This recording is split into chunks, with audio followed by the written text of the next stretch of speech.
Há pouco nós analisávamos no 3 em 1 as possibilidades.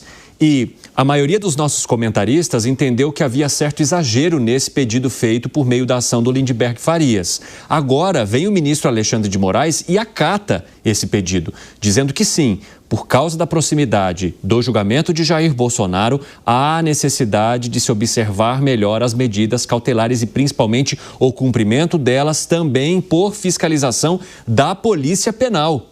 Como é que vocês avaliam o fato já ocorrido, Gani? Porque até então trabalhávamos com expectativas. No 3 em 1, as coisas sempre acontecem. Vamos olhar então já para o fato definido e com decisão do ministro Alexandre de Moraes? Vai contigo. Pois é, o meu argumento anterior era justamente o clima de tensão por conta das medidas excessivas por parte do Poder Judiciário. E aí, a fala veio a calhar, Então, mais uma medida excessiva. E aí, é praticamente impossível você conciliar dois objetivos, porque ele fala o seguinte, sem invadir a privacidade do ex-presidente, mas, ao mesmo tempo, todo um policiamento ali reforçado. Me lembra aquelas medidas de não uso das redes sociais. Olha, não, você pode usar, mas não pode ao mesmo tempo, Então, fica praticamente impossível você cumprir isso na prática, no caso das redes sociais, e agora é claro que a invasão da privacidade dele, e aí é um passo para uma prisão preventiva. Agora, 5h27, quem nos acompanha pela rádio, aquele intervalo, já espero vocês. E assim que vocês voltarem, nós vamos estar nesse debate. Nas outras plataformas, seguimos. E Piperno, nesse questionamento feito pelo deputado Lindbergh Farias, havia o apontamento do risco de Jair Bolsonaro deixar o país ou pedir asilo a alguma embaixada, principalmente dos Estados Unidos, por causa da proximidade com a casa dele. Você acredita que, ao acatar esse pedido, o ministro Alexandre de Moraes também traga a certa tensão ou preocupação com essa possibilidade por causa da proximidade do julgamento de Jair Bolsonaro, marcado para o dia 2? Eu reafirmo o que eu disse antes. Eu acho que as medidas elas foram tomadas em um limite correto. Um limite, digamos, de aumento de segurança. Mas esquecendo um pouco a questão preventiva em relação às embaixadas. Ele não está reforçando, por exemplo, o policiamento em frente às embaixadas. Não se trata disso. Agora, vejam só, o presidente Bolsonaro ele vai deixar a casa dele para acompanhar o julgamento. Ele solicitou permissão para isso. Então, até por uma questão de segurança e considerando a alta sensibilidade desse episódio, é natural, sim, que alguma segurança seja dedicada a isso. O presidente Bolsonaro não pode simplesmente entrar num carro e ir lá para o STF sem que nenhuma outra medida de segurança seja tomada. Até porque a gente sabe que a massa muitas vezes é incontrolável. E lá em Brasília, não é apenas no 8 de janeiro em que aconteceram, digamos, movimentações que geraram muito tumulto. Em 2021, por exemplo, não vamos nos esquecer daquele 7 de setembro em que caminhões avançaram lá na direção do STF, rompendo lá um esquema de segurança. E em 2022... houve a tentativa de invasão da sede da Polícia Federal e atearam fogo em centenas de veículos. Houve a questão da bomba lá no caminhão.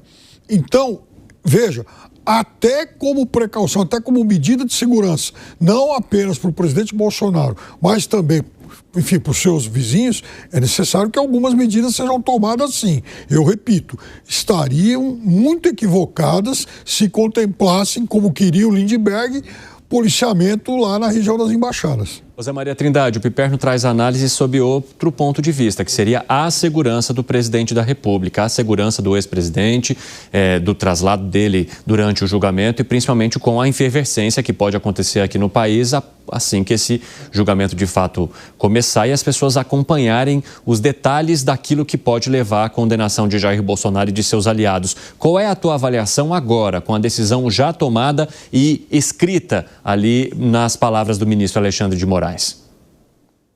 Vou colocar aqui vários pontos. O primeiro deles é sobre o policiamento no condomínio. Há uma dúvida sobre a presença da polícia dentro do condomínio, Apesar de aparentemente ser um local público, não é um condomínio, ele é particular, fechado, entre os condôminos. E a decisão é de que a polícia pode entrar. E, neste caso, é preciso uma decisão judicial que foi tomada. Senão, não teria que ficar fora do condomínio. Esse debate é antigo aqui em Brasília sobre essa possibilidade, né, da polícia entrar em um condomínio, que é um condomínio fechado. Neste caso, ele já está sendo monitorado. Haverá apenas um reforço. Por outro lado, eu acho que ele tem direito de buscar um exílio. Eu acho que ele tem esse direito. Se qualquer embaixada garantir o exílio, eu entendo que o governo deveria, inclusive, fornecer meios e segurança para que ele vá até a embaixada ou até saia. Não foi o governo do presidente Lula que mandou ao Peru uma aeronave da Força Aérea Brasileira buscar a ex-primeira-dama condenada lá? Não foi? A Herédia? Não foi o governo que mandou? Então faria a mesma coisa com o ex-presidente Jair Bolsonaro. Daria segurança a ter um avião da Força Aérea Brasileira para levar o ex-presidente em exílio, se ele quisesse, se ele pedisse o exílio, né? Sobre essa segurança das embaixadas aqui, isso já existe, o Batalhão Rio Branco, que cuida da segurança das embaixadas. Aqui são áreas fortificadas, cada embaixada se encastela, né, porque é uma área muito sensível, né, e é muito controlado mesmo. E a dos Estados Unidos é muito mais, ela é toda monitorada por câmeras, tem aparatos de segurança, é grande, fica numa área central, muito próxima ali, a ficar atrás da catedral que fica na Praça dos Três Poderes. E eu entendo que já existe um consenso aqui, o clima está tenso e o julgamento será um momento de maior tensão e há, inclusive, perigo de violência e atritos ali, porque houve convocação de grupos de esquerda no 7 de setembro e também convocações do lado de aliados do ex-presidente Jair Bolsonaro. Então, existe, inclusive, esse monitoramento e cuidado para evitar atrito entre os dois grupos. Eu entendo que o ex-presidente deveria ter uma segurança maior. Pela legislação, ele já tem, né? Ele já tem um grupo de... Todo ex-presidente tem um grupo de assessores, tem motorista e tem segurança. Acho que deveria aumentar a segurança neste momento, preocupar com a segurança do ex-presidente Jair Bolsonaro. Por outro lado, acho que ele tem direito a pedir o exílio e o governo dar segurança e meios para ele ir para o local do exilado. Interessante, Zé. Fala, Bruno Musa. Desse ponto, eu estou inteiramente com o Zé Maria. Eu acho que, até mesmo, já mencionei aqui no artigo número 14 da Carta da ONU, 1948, aquelas pessoas que são consideradas perseguidas políticas têm o direito de pedir asilo.